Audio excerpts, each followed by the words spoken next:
चले मैं आपको बताती हूँ कि design is executing the best solution, यानी कि किसी भी चीज को हम जब एक किसी भी चीज का सॉल्यूशन निकालते हैं, ठीक है। फॉर एग्जांपल अगर कोई भी हमारी नीड है, जब हम उसे विजुअली रिप्रेजेंट करते हैं, उसको उसका सॉल्यूशन विजुअली निकालते हैं या तो वो एक डिजाइन में आ जाता है, ठीक है। अब काइंडली मैं जो चीजें बताऊँ आप लोग वो चीजें नोट करते रहें ताकि आप सबके लिए भी आसानी रहेगी। अब विजुअल क्या, विजुअली कम्युनिकेट हम डिजाइन के थ्रू कर सकते हैं किसी भी पर्सन से। और विजुअली कम्युनिकेट का क्या मतलब है? विजुअली कम्युनिकेट का मतलब ये है कि हम ऑन स्क्रीन, हम सोशल प्लेटफॉर्म्स के थ्रू या ऑन स्क्रीन किसी के साथ कम्युनिकेट करते हैं और उसको हमें अपने आइडियाज को रिप्रेजेंट करने के लिए, अपनी क्रिएटिविटी को, अपनी इमेजिनरी थॉट्स को बताने के लिए मुंह से बोलने की जरूरत नहीं है। हमारा जो एक डिजाइन होता है वो एक कंप्लीट कम्युनिकेशन पैकेज होता है जो उस बंदे को हमारी थॉट्स और हमारी इमेजिनेशन को रिप्रेजेंट कर रहा होता है। अब इसी तरीके से सबसे पहले हम देखते हैं कि ग्राफिक डिजाइनिंग जो होती है वो क्या है। ग्राफिक डिजाइनिंग एक ऐसा टूल है जो इनहेंस करता है हमारी कम्युनिकेशन को with the people through our design.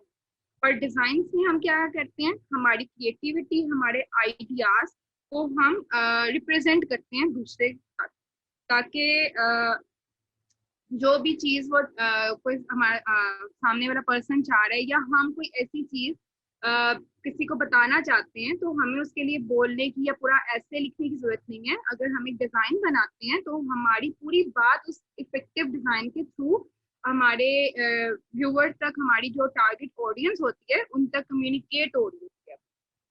और ये एक बेस्ट वे है कि हम अपनी क्रिएटिविटी को, अपनी थॉट्स को सामने वाले पर्सन तक पहुंचा सकते हैं। और अब ये चीज आप काइंडली नोट डाउन कर लें कि ग्राफिक डिजाइन किन चीजों की कॉम्बिनेशन है। अब जब आप लोग अपने एप्टीट्यूड टेस्ट के लिए जाते हैं या इंटरव्यू के लिए किसी प्लेटफॉर्म पे आप ऑर्गेनाइजेशन के लिए के पास जाएंगे तो वो इस तरह के सवाल पूछते हैं, और अगर आप अभी इनको नोट डाउन कर लेंगे तो ऑफकोर्स आपको तब फायदा होगा। ग्राफिक डिजाइन कॉम्बिनेशन है शेप का, कलर का, इमेज का, टेक्स्ट या टाइपोग्राफी का, ग्रिड का, लेआउट, स्टाइल, यूनिकनेस। अब शेप क्या है? कोई भी चीज जो कि एक स्पेसिफिक डायमेंशन के अंदर है, एक स्पेसिफिक पैटर्न के अंदर है, वो चीज एक शेप है, ठीक है। कलर्स क्या है? एक किसी भी चीज की जो रिप्रेजेंटेशन है, जो उसको ब्यूटीफुल बनाती है, ब्राइट बनाती है, आई कैचिंग बनाती है, तो उस चीज के लिए हम कलर्स यूज करते हैं। टाइपोग्राफी क्या है? Typography means the text, font, जो हम चीजें, फॉर जैसे आप देखते हैं कि हम कोई फ्लायर बना रहे हैं तो उसमें जो हम टेक्स्ट लिख रहे हैं, या कोई लोगो बना रहे हैं तो उसमें हम टेक्स्ट लिख रहे हैं, तो वो टाइपोग्राफी में आता है, ठीक है। इसी तरह से ग्रिड आता है।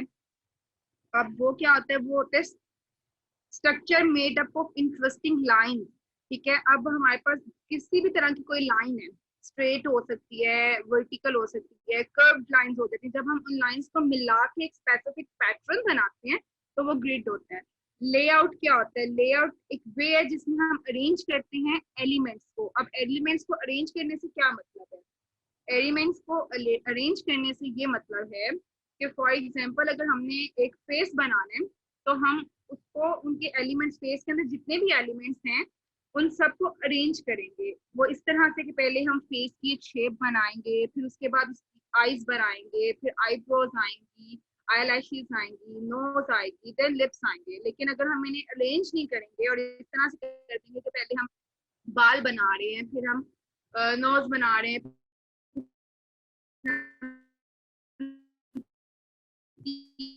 तो वो डिजाइन होता है वो एक रिप्रेजेंटेशन वैसी नहीं दे सकता, और शायद वो कंप्लीट होने के बाद वैसा नहीं बनेगा अगर हम उसके लेआउट के अकॉर्डिंग इसको बनाते हैं। तो इसलिए जब भी कोई चीज बनानी है तो स्टेप बाय स्टेप उसके एलिमेंट के थ्रू के कौन सा मोस्ट इम्पोर्टेंट एलिमेंट है, कौन सी चीज पहले आनी है, कौन सी चीज हम चाहते हैं कि हमारा जो क्लाइंट है या हमारी जो ऑडियंस है उसको ज्यादा फोकस्ड हो, ठीक है। तो उस चीज को रिप्रेजेंट इस तरीके से करना वो लेआउट के अंदर आता है। स्टाइल, यूनिकनेस, क्रिएटिविटी, आइडियाज, ये सारा कॉम्बिनेशन, इन सब चीजों का जो निचोड़ है ना वो ग्राफिक डिजाइनिंग है।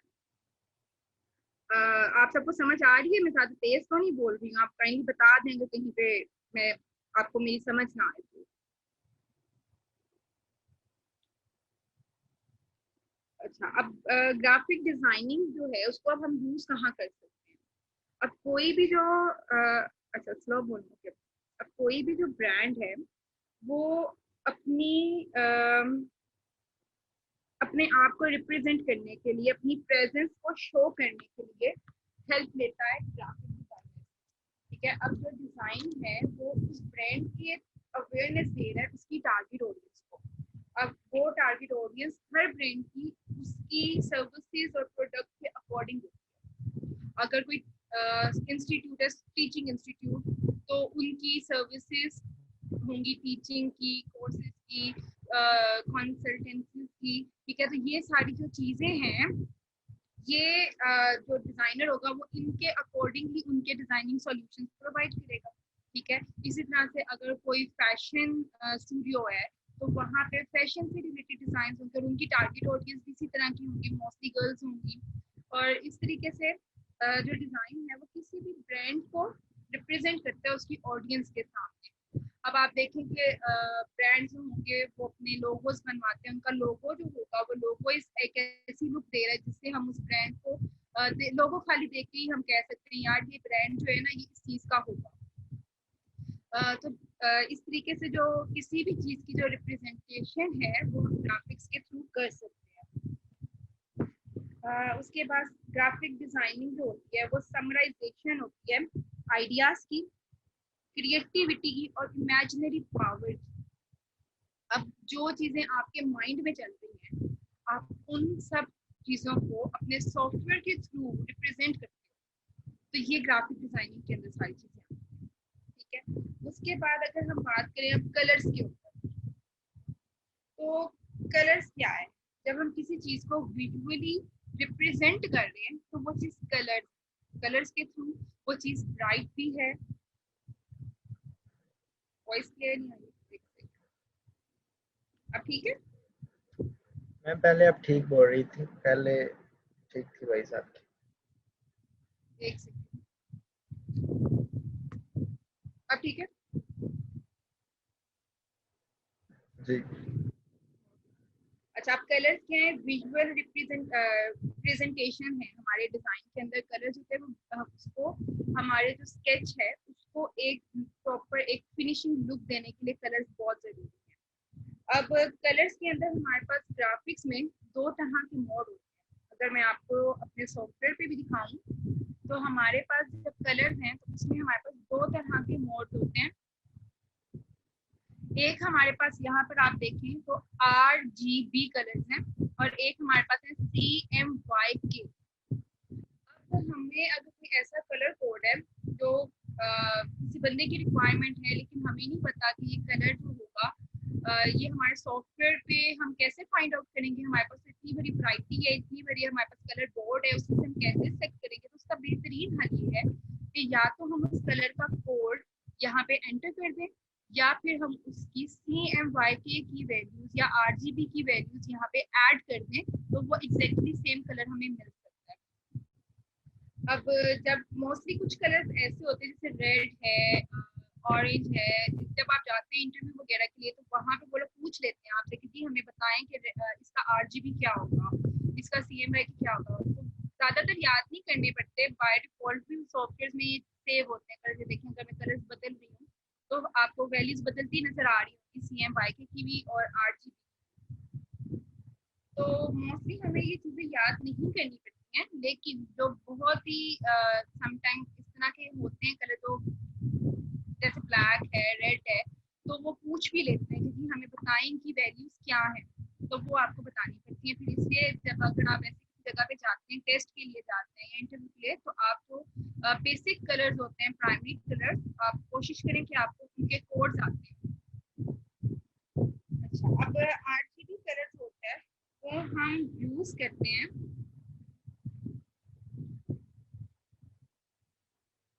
वॉइस फोन है।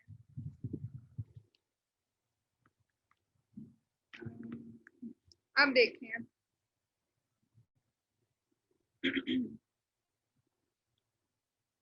अब ठीक है। अच्छा, अब आरजीबी कलर्स जो होते हैं, ये कलर्स जो होते हैं, ये हम जब प्राइमरी कलर को कंबाइन करते हैं या प्राइमरी कलर्स को हम मिक्स कर देते हैं तो आरजीबी कलर्स बन जाते हैं हमारे पास।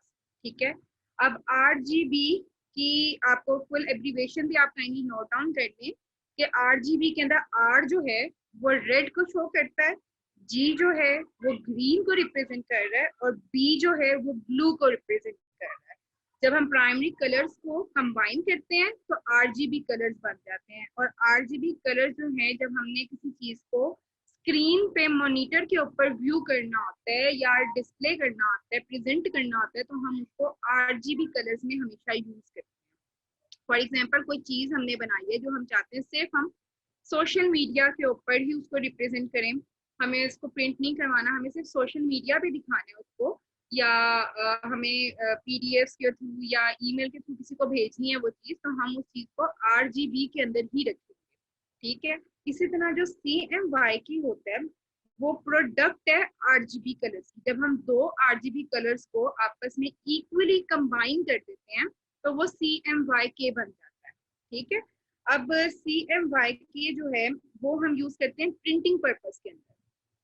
जब भी हमने कोई चीज प्रिंट करनी है, फॉर एग्जाम्पल हमने कोई न्यूज़पेपर ऐड बना के दी है तो हम उसको CMYK के अंदर रखेंगे, या कोई वैसे हमने फ्लायर डिजाइन किया है, ब्रोशर बनाया है, तो हम उसको CMYK के अंदर प्रिंट करवाते हैं। अगर हम उसे RGB में करवाएंगे तो उसके जो कलर्स हैं वो चेंज हो जाएंगे, वो बिल्कुल एग्जैक्टली वैसे नहीं आएंगे जैसे हमें चाहिए थे वो कलर। इसलिए हमने ये चीज का ख्याल रखना है कि अगर हम कोई चीज प्रिंट करवा रहे हैं तो हमने उसे हमेशा CMYK के अंदर करवाना है। अब CMYK के अंदर जो C है, ठीक है, वो C किसको इंडिकेट कर रहा है? वो एक कलर होता है सियान, वो उसको रिप्रेजेंट करता है, और वो किसका कॉम्बिनेशन है? जैसे मैंने बताया कि दो RGB कलर्स को कंबाइन करते हैं तो CMYK बनता है। तो C में हम ग्रीन और ब्लू कलर को कंबाइन करते हैं। ठीक है, जब हम ग्रीन और ब्लू को कंबाइन करते हैं तो वो सियान कलर बनता है। M जो है वो मैजेंटा कलर होता है, जिसमें हमने रेड और ब्लू को कंबाइन किया होता है। और Y जो है वो येलो को रिप्रेजेंट करता है, और येलो जो है वो रेड और ग्रीन कलर को कंबाइन करने से बनता है, और K जो है वो ब्लैक कलर को शो कर रहा है।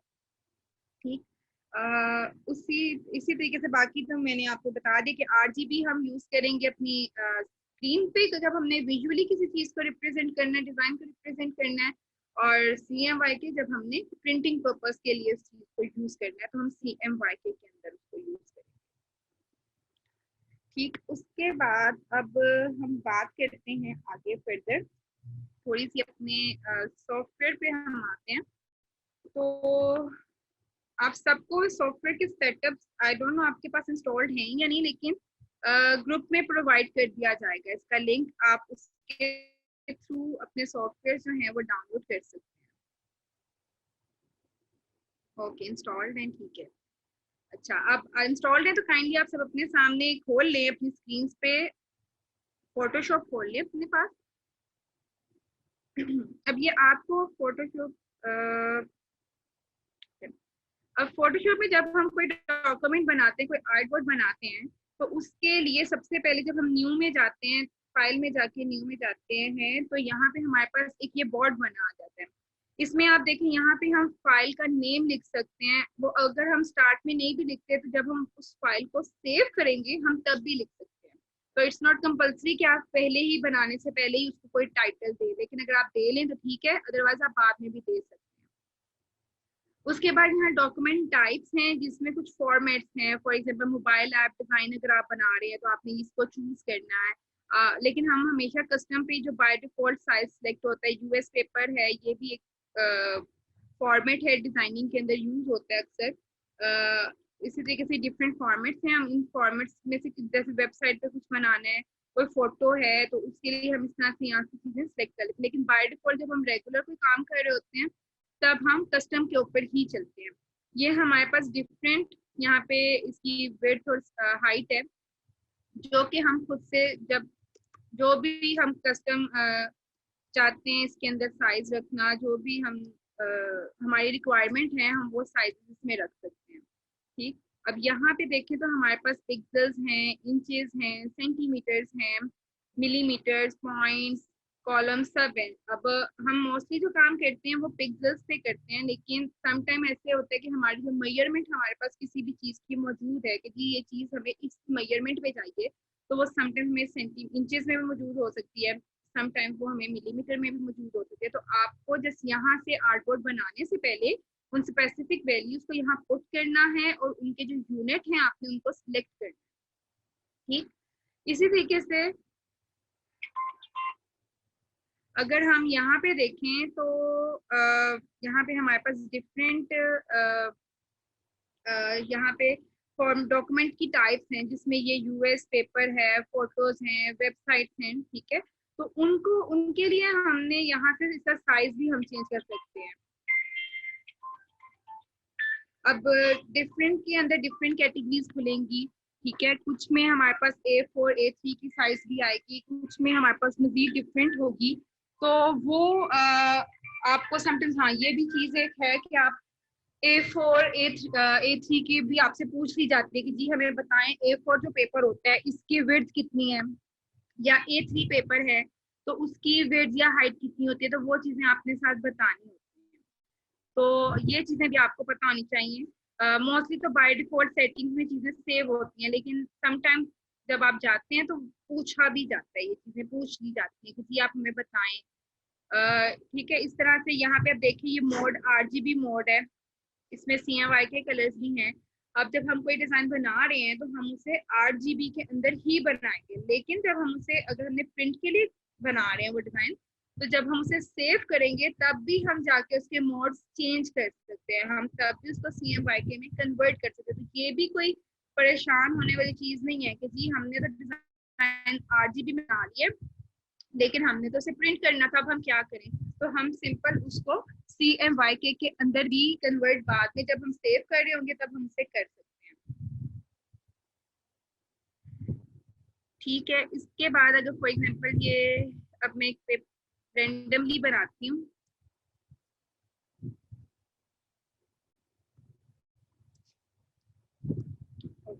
अब ये जो एक स्पेस व्हाइट स्पेस आपके पास शो हो रही है, ये स्पेस, इस स्पेस को हम आर्ट बोर्ड कहते हैं। अब ये जो आर्ट बोर्ड है ये हमारे पास वो एक एरिया है जिसके अंदर हम जो चाहे वो बना सकते हैं, हम अपना जो काम चाहे वो हम इस स्पेसिफिक एरिया में रह के कर सकते हैं। अब यहाँ पे आप साइड पे देखें तो इस पैनल को हम लेयर पैनल कहते हैं। अब इस लेयर पैनल में आपको यहाँ पे एक छोटा सा लॉक बना नजर आ रहा है।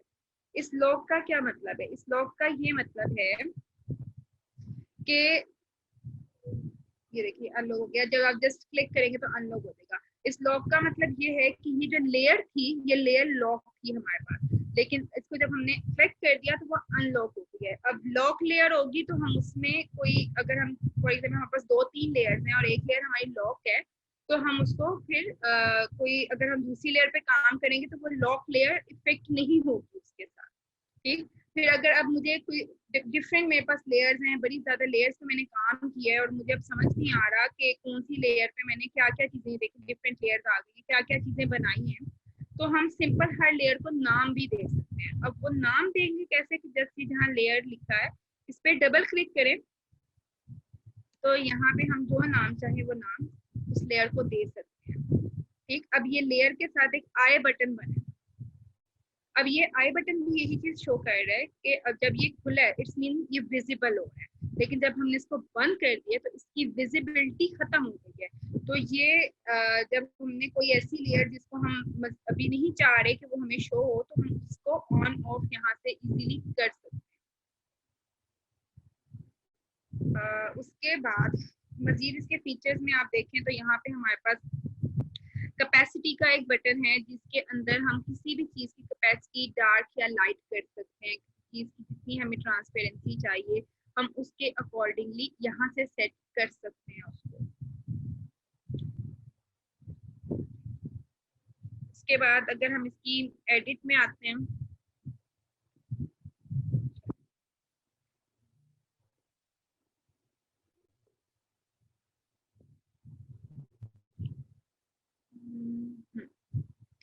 अच्छा, अगर हम इमेजेस में आते हैं तो यहाँ पे हमारे पास कुछ मोड्स आ जाते हैं, जैसे कि हमारे पास यहाँ पे एडजस्टमेंट है, जिसमें अगर हमारे पास कोई चीज़ है तो हम उस चीज़ की ब्राइटनेस इंक्रीज कर सकते हैं, उसके लेवल्स इंक्रीज कर सकते हैं। ये चीज़ें मैं बाद में भी आगे आपको जब हम फोटो ट्रीटमेंट से रिलेटेड करेंगे चीज़ें उसमें भी बताऊंगी, तब हम एक्चुअली इनको यूज करके देखेंगे कि इनको यूज कैसे करते हैं। अभी जस्ट हम इनको वैसे देखते हैं कि इसमें कौन कौन से फीचर्स हमारे पास मौजूद हैं। इमेज रोटेट हम कर सकते हैं, इमेज का साइज चेंज कर सकते हैं। कोई इमेज मेरे पास डिफरेंट साइज में है और मुझे वो डिफरेंट में चाहिए तो मैं सिंपली यहाँ से उसका साइज भी चेंज कर सकती हूँ।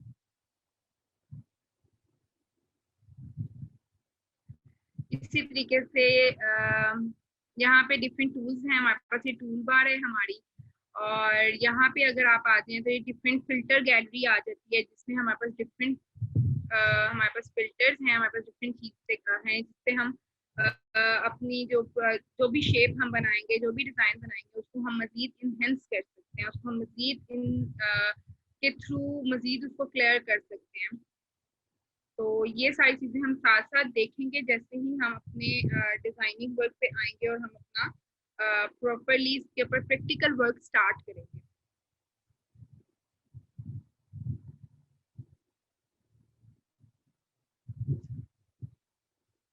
अब यहाँ से जब अगर जैसे पहले आप देखें तो डिफरेंट तरीके से आपको लेयर शो हो रही थी, अब आप इस तरह से देखें तो आप यहाँ से भी खोल सकते हैं। यहाँ पे ये देखें आपको पूरा लेयर पैनल शो हो रहा है।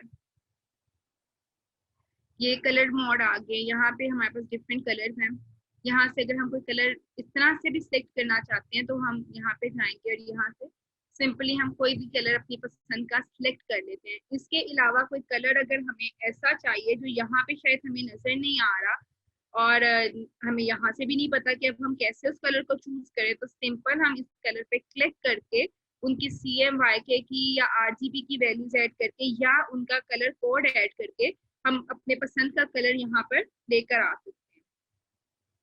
अब ये कलर्स में आप देखें तो हमारे पास दो लेयर्स शो हो रही हैं, एक ऊपर है और एक नीचे। अब ये जो फ्रंट लेयर इस वक्त हमने ऑन की हुई है, ये येलो वाली, ये कलर जो है ये फिल कलर है, यानी कि जो भी चीज अगर फॉर एग्जांपल मैं बनाती हूँ, यहाँ पे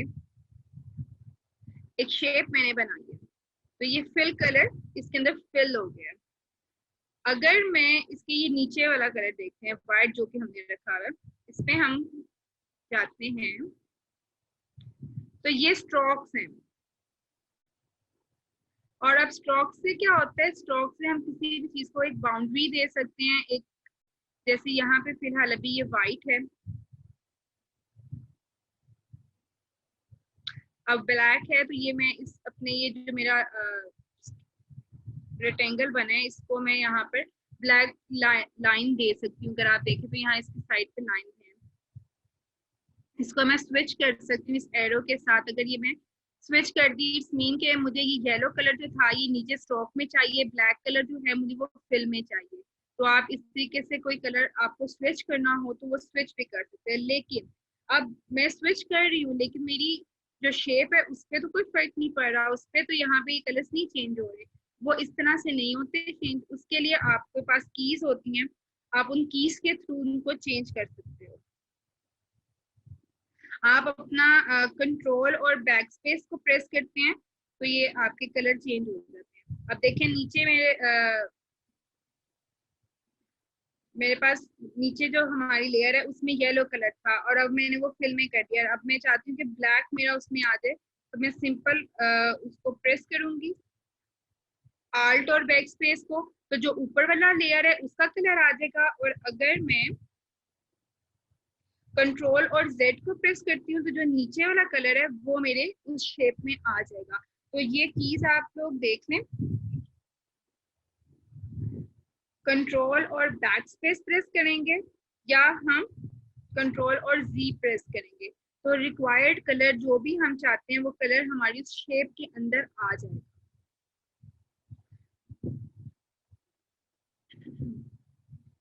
बाकी यहाँ पर हमारे पास शेप्स भी होती हैं डिफरेंट, यहाँ से भी हमारे पास स्टाइल्स हैं। फॉर एग्जांपल मैं अपनी किसी ये मैंने जो बॉक्स बनाया मैं इसको कोई स्टाइल देना चाहती हूँ तो मैं यहाँ से भी उसको सिंपल सेलेक्ट करके स्टाइल दे सकती हूँ।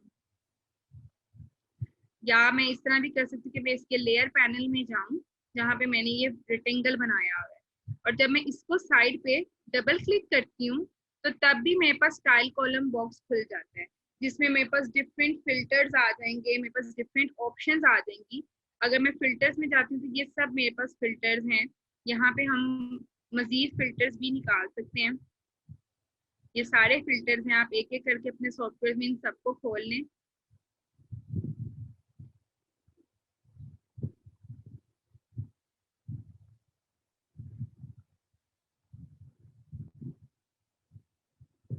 तो ये देखिए अब पहले से ज्यादा हो गए। इसी तरह आप सेटिंग्स में जाएं और इन सबको एक एक बार अपने पास आप ऑन कर लें फिल्टर्स को अपने, तो ये आपके पास आ जाए। ठीक इसी तरह से अब हम इन फिल्टर्स को टेक्स्ट के ऊपर भी यूज कर सकते हैं। इनमें से कुछ फिल्टर्स ऐसे हैं जो हम टेक्स्ट के ऊपर यूज कर सकते हैं, कुछ ऐसे हैं जो हम अपने जो भी इमेज होगी या जो भी शेप या जो चीज हम बना रहे हैं हम उसके ऊपर भी यूज कर सकते हैं। उसके ये तो फिल्टर्स आ गए। इसके अलावा यहाँ पे कुछ स्टाइल्स हैं। अगर अब हमें किसी चीज पे कोई स्टाइल देना है तो हम यहाँ से भी उसको यूज कर सकते हैं। फॉर एग्जाम्पल जैसे ये अभी इनर ग्लो है, इसके अंदर ओवरले है, ग्रेडियंट डला हुआ है इस शेप में, ठीक है। लेकिन अगर मैं इसको अनचेक कर रही हूँ तो देखिए पहले क्या था और अब कैसा लग रहा है आपको। अब ये बिल्कुल सिंपल हो गया। ये अब देखिए येलो से किस तरह से सिर्फ मेरे फिल्टर्स ऐड कर देने से, ऑप्शंस ऐड कर देने से उसमें कैसी चेंजिंग आई है। इसी तरह ये एफेक्ट्स के अंदर आप जाएंगे तो ये मजीद आपको शो ऑल फिल्टर्स के लिए ये सारे आपको स्टाइल्स आ जाएंगे। आप ड्रॉप शेडो ऐड करना चाहते हैं आप कर सकते हैं। ड्रॉप शेडो से ये देखिए आपको शेप के नीचे एक शेडो शो हो रहा होगा।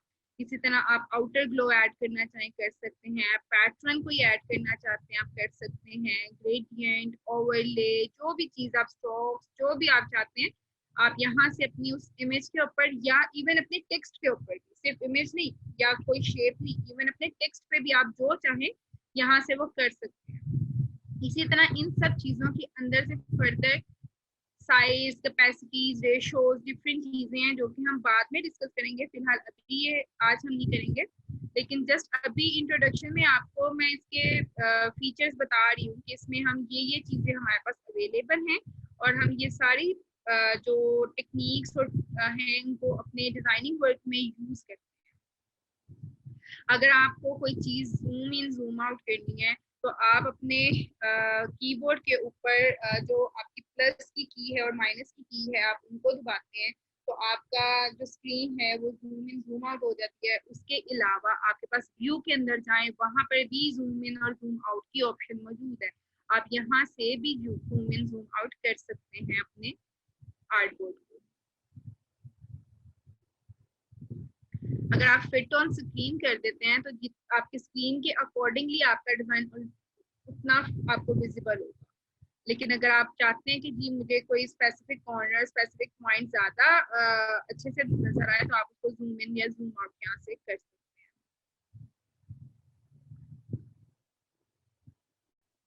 ओके अच्छा, अगर कोई डॉक्यूमेंट हमने बनाया है, फॉर एग्जांपल ये हमने एक बनाया डॉक्यूमेंट और अब मैं चाहती हूँ कि मुझे इसको सेव करना है, तो अब मैं अपना डॉक्यूमेंट सेव कैसे करूंगी। मैं फाइल में जाऊंगी, यहाँ पे मेरे पास सेव एज की ऑप्शन है। अगर मैं सेव एज में जा रही हूँ, मैं जो सा जहाँ मैं उसको रखना चाहती हूँ सबसे पहले मैं यहाँ से वो चीज सेलेक्ट करूंगी। अब यहाँ पे जैसे मैंने आपको उस वक्त बताया था कि जब हम अपनी आर्टबोर्ड बनाते हैं तो जरूरी नहीं है जी, मैं आपको लिखवा दूंगी कीज। मैं आपको ग्रुप में भी इवेंट की जो कीज हम जिस लेक्चर में डिस्कस करेंगे आई विल ट्राई कि मैं वो कीज आपको ग्रुप में भी सेंड कर दूं, बता दूं रिटर्न में भी। अच्छा अब हम यहाँ पे भी फाइल का नेम लिख सकते हैं जो भी हमने लिखना चाहते हैं। जरूरी नहीं कि हमें वो स्टार्ट में ही लिखना था, बाद में भी लिख सकते हैं। यहाँ पे हमारे पास डिफरेंट टाइप्स हैं जिसमें हम अपनी फाइल सेव कर सकते हैं, जैसे कि पीएसडी फाइल यानी कि फोटोशॉप की फाइल है। उसके अलावा मोस्टली जो यूज होती हैं फाइल्स वो हमारे पास यहाँ पे आ जाती हैं पीएनजी, जेपीजी और उसके अलावा लार्ज डॉक्यूमेंट हैं, पीडीएफ्स हैं। ये सारे फॉर्मेट्स हैं, इसमें हम इन फाइल्स को सेव कर सकते हैं। लेकिन फिलहाल अगर हमने कोई डॉक्यूमेंट सेव करना है तो ये हम पीएसडी में गए और ये हमने फाइल सेव कर दी। अगर अब आप देखें मेरे डॉक्यूमेंट के अंदर,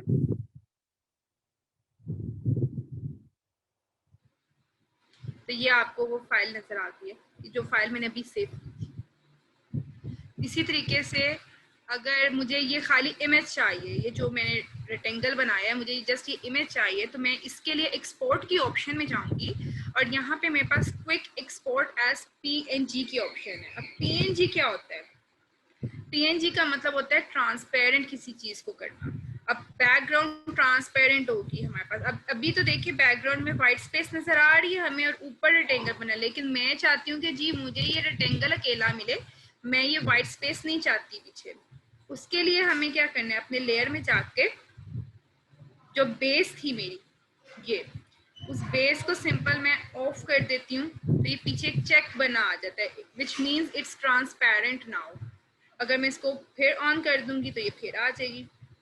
इसलिए जब भी मुझे कोई इमेज ऐसी है या कोई शेप ऐसी है जो मुझे PNG में चाहिए, तो आपको अपनी बेस या बैकग्राउंड लेयर जो होगी हमेशा उसको ऑफ करना है पहले। इसी तरीके से जिस तरह से ये अभी हमने जितने भी इफेक्ट्स अपने रेक्टेंगल में डाले थे, आपको ये शो हो रहे होंगे यहाँ पे कि ये सारे इफेक्ट्स इसमें डले हुए हैं, ये डिफरेंट इफेक्ट्स। अब अगर वहां से तो मैंने आपको दिखाया था कि हम इफेक्ट्स वाले जो बॉक्स है वहां से तो उनको चेंज कर सकते हैं, ऑन ऑफ कर सकते हैं, उनकी कैपेसिटी उनको सब हम शॉर्ट कर सकते हैं। लेकिन अगर हम यहाँ से चाहें तो हम लेयर पैनल से भी इसको कर सकते हैं। आपको शो नहीं हो रही इसलिए क्योंकि आपका जो ये साइड पे जो ऑप्शन बार होता है ये यहाँ पे बंद होगा। आप उसको ऑन कर लें तो वो आपको ये सारे कॉलम्स और ये सब शो होना स्टार्ट हो जाएगा। अब ये इफेक्ट्स के ऊपर भी विजिबिलिटी आइकन है। अगर मैं इसको ऑफ करती हूँ तो यहाँ से भी देखें कि हम उस चीज़ की इफेक्ट्स हटा सकते हैं। फॉर एग्जांपल मैंने ये जब बनाया था तो मुझे अच्छा लग रहा था कि इसके ऊपर इनर ग्लो है, बट अब मैं नहीं चाह रही सेव करते वक्त कि मैं इसको इनर ग्लो के साथ सेव करूँ। तो जस्ट मैं लेयर में जाके अगर मैं यहाँ से इसके एक इफेक्ट को बंद कर देती हूँ तो खाली इनर ग्लो बंद हो गया मेरे पास। लेकिन अगर मैं इन सारे इफेक्ट्स को नहीं चाह रही हूँ कि मुझे ये सारे ही नहीं चाहिए, तो सिंपल इफेक्ट्स में जाके मैं उस इफेक्ट की कम्प्लीटली जो मेन लेयर है उसको ही ऑफ कर दूंगी, तो वो जितने उसके अंदर सब आगे से इफेक्ट्स आ रहे हैं सब ऑफ हो जाएंगे ऑटोमेटिकली मेरे पास। अच्छा,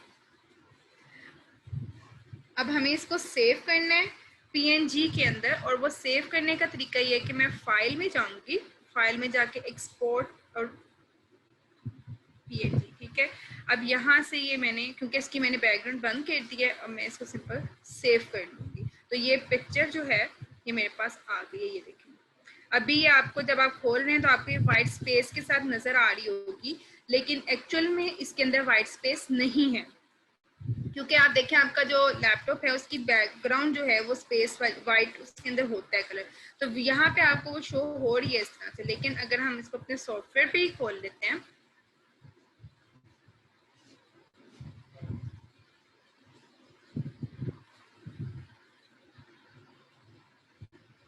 तो इसके अंदर ये देखें ट्रांसपेरेंट बैकग्राउंड है, इसकी कोई बैकग्राउंड नहीं है।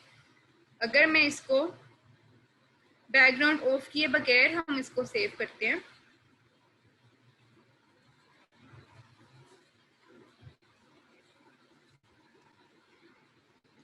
और उसके बाद अगर अब मैं आपको ये ओपन करके दिखाती हूँ, बैकग्राउंड में यहाँ से ऑफ कर देती हूँ और यहाँ से हम इस इमेज को वापस लेकर आते हैं प्लेस एम्बेड में जाके। कोई भी चीज अगर हम अपने पैनल पे लेकर आना चाहते हैं तो वो हम प्लेस एम्बेड में जाएंगे और वहां से जाके हम उस चीज को खोल सकते हैं। सिंपल सिलेक्ट दी फाइल, जो भी आप सिलेक्ट करना चाहते हैं और उसको प्लेस कर दें। तो अब ये देखें ये इमेज अब वाइट बैकग्राउंड के साथ आई है, ठीक।